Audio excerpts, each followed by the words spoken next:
I'm Andrea Bischoff, the Director of the International Center for Colorectal and Urogenital Care at Children's Hospital Colorado. Today I'm happy to discuss this paper, which is a result of simple observation, honest questions, and good friendship between pediatric colorectal surgeons and pediatric radiologists. It also highlights the importance of communication between who is ordering the study and who is doing or reading the study. If the goal is not clear, the radiologist's report will not be helpful.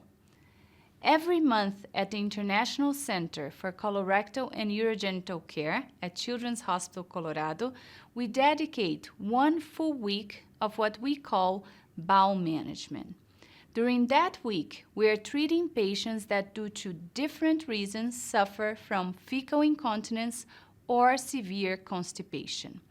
The goal of the treatment is to allow our patients to have daily bowel movement and stay clean in the underwear for stool. For patients with fecal incontinence, we use enemas. During the week, by trial and error, we try to find the specific enema recipe that cleans the rectum and the left colon, confirmed by daily abdominal radiograph. We adjust the enema recipe based on the amount and location of the stool seen in the abdominal radiograph, done after the enema and the evacuation. For patients with constipation, a stimulant laxative is used, and by trial and error over the 1 week period, we find the specific amount of laxative that empties the colon, demonstrated by the abdominal radiograph. Again, based on the amount and location of stool, the laxative dose will be adjusted during the week.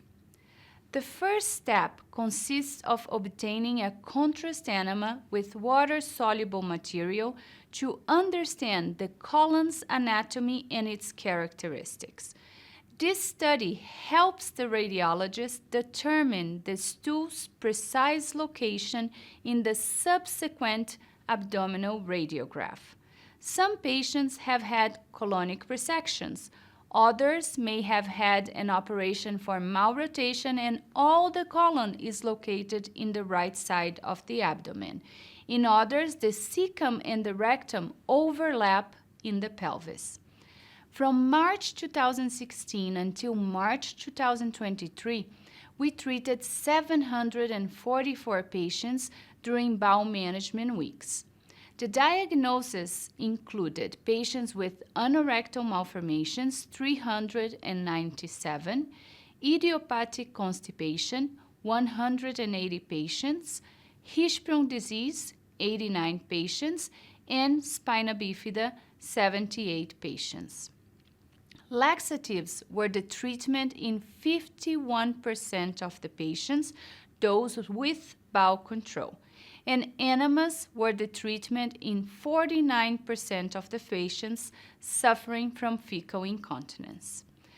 The abdominal radiograph taken after an enema and evacuation should show a clean rectum and a clean left colon, indicating that the enema cleaned the proposed area. When stool is visualized, it is important to report its location: rectum, left colon, transverse colon, or right colon.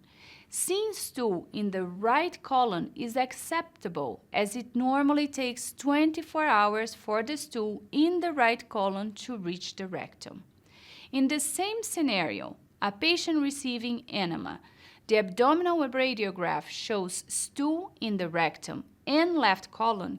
It means that the enema did not clean the proposed area effectively, and the treatment must be adjusted, usually by increasing the concentration of the enema.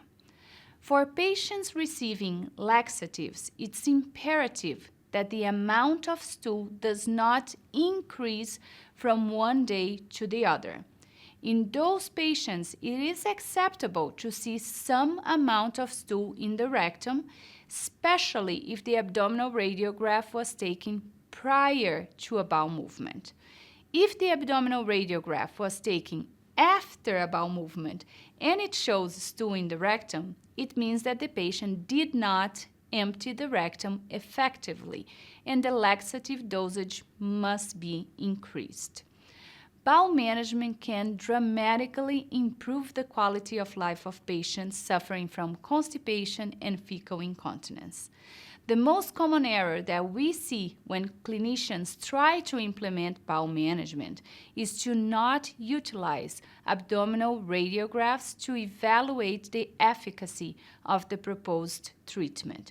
We hope this manuscript facilitates the usage and interpretation of abdominal radiographs during bowel management. If you have a bowel management program or if you're trying to implement one, please share this article with your radiologist. But remember, the success depends on both sides. When you place the order, you have to specify diagnosis, treatment modality, is it laxatives or enema, mention that it's a 1-week treatment with daily radiographs and that comparison with the previous day radiograph is important.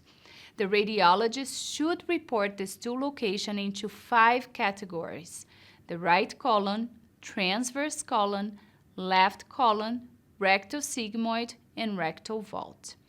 I want to mention that we frequently hear about concern of radiation over abdominal radiographs. At Children's Hospital Colorado, the average radiation for an abdominal radiograph is 0.06 millisievert, which is similar to 1 day of background radiation. In conclusion, with meaningful collaboration between clinician ordering the study and the radiologist providing adequate interpretation, bowel management can be successfully implemented. If you have any questions, please don't hesitate to send us an email.